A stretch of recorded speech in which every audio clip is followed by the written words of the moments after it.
I'm Salvador, and this is my informative speech. These are my three witnesses, audience members, whatever you want to call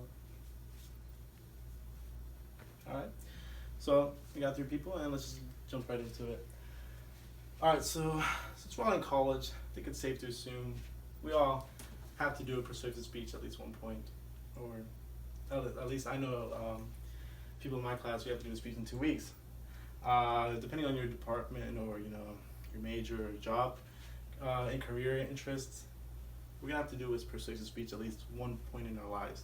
And persuasive speeches are very important depending on if you're promoting your business or if you're selling a product in your business, your marketing, or if you're trying to pitch an idea or you're trying to get promoted. Writing and delivering a persuasive speech is very important. So what I'm gonna do right now is I'm basically just gonna give you guys some pointers on what makes an effective speaker. Not writing an effective persuasive speech, but just what makes an effective persuasive speaker.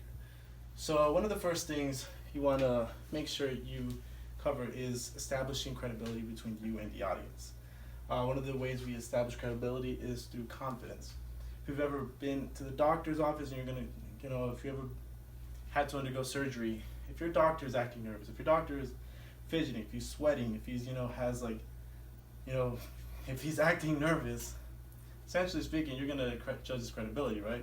You're not gonna feel comfortable with him doing it. Why? Because he's nervous. He's not confident in what he's doing or saying.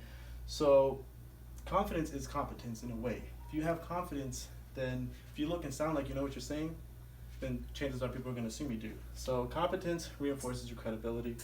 And one of the ways we can make sure we're sounding confident, looking confident, is monitoring our nonverbals. If you're fidgeting a lot, if you're fluctuating vocalically, if you're not eyeballing your audience, then people will pick up on those nonverbals and they're gonna know.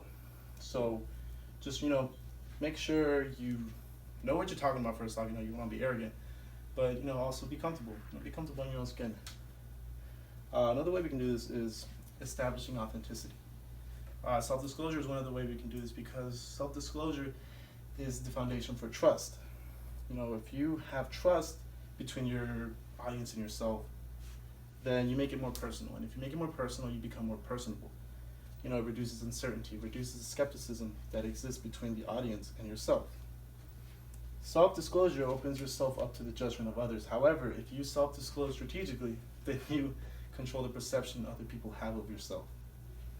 So, reveal something about yourself. Reveal it relative to the topic, of course, but reveal it, not too much, because you don't want people to, know too much about yourself, because then, you start to cloud the overall impact of the speech. But, you want to just give enough information that people know you and you establish trust. Another thing is knowing both sides of the argument. Be your own opposition. Create a rebuttal for your points, but at the same time, rebuke the rebuttal. That way you control the dialogue, not the audience. You don't want them judging you. You don't want them trying to, up you. You want to up yourself, and then you control the dialogue. So, it gives the audience the perception that you know what you're talking about too. So it's a plus. Know your audience is another way effective persuasive speakers can, be effective. And it's because they got to do their homework. Know your audience. Know their demographics. Know their interests. Know their career choices. Know what interests them, what their attitudes and beliefs are. Because when you know your audience, then you can, when you choose the pathos or the emotional appeal in your argument, which most persuasive speeches will have, because it's what blinds people or fires people up. When you throw emotional appeal, if your audience doesn't like it, and if you don't know that, and you throw it out there, it's gonna backfire in your face.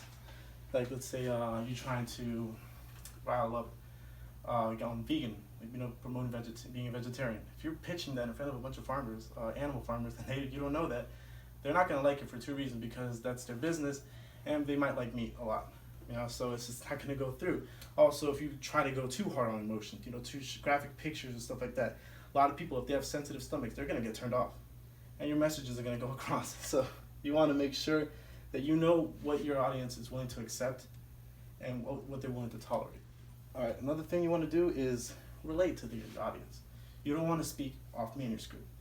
You want to make it more conversational. One of the ways you do that is, giving the audience a why. Why are we here? Why are you here? this is persuasive speak. We all have to do speeches on our lifetime, so it's good to just pay attention, right?